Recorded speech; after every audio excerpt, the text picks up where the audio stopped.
all of its history, the United States has struggled with issues relating to immigration. For APUSH students and AP World students, the Chinese Exclusion Act, it's a pretty important thing to know about. It relates to the themes of migration, nativism, and government policy. In the mid-19th century, a huge influx of Chinese immigrants were arriving to the United States because the gold rush was happening and there were lots of jobs to work on the Transcontinental Railroad, a connection to technology. Initially welcomed as a source of inexpensive labor, but pretty quickly those sentiments turned hostile.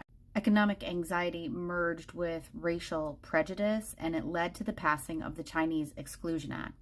This was in 1882, and it was the first law in the United States to ban a group of immigrants solely based on the country from which they came. Even in 1888, they passed sort of like an addendum to it called the Scott Act, and that was like even more restrictive. Chinese Americans or Chinese immigrants who were already in the country legally, who were out of the country when this was passed, couldn't get back into the country. They were like stranded away from their homes. The law basically froze the Chinese American population.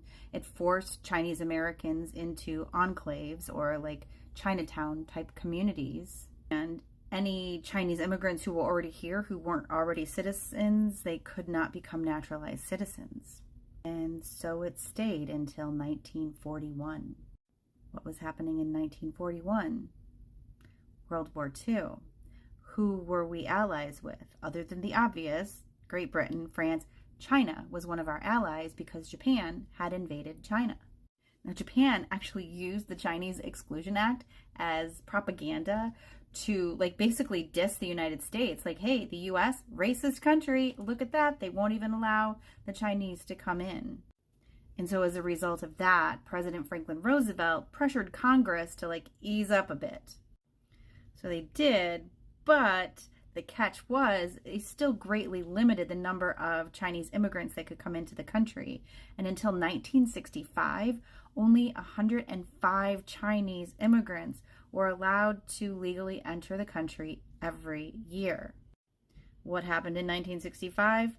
The U.S. passed the Immigration and Nationality Act of 1965, which abolished quotas. So one connection to the government interventionism is that the United States went from being a country of laissez-faire, not just relating to economics, but also relating to immigration, to a country of strictly regulating immigration for quite some time.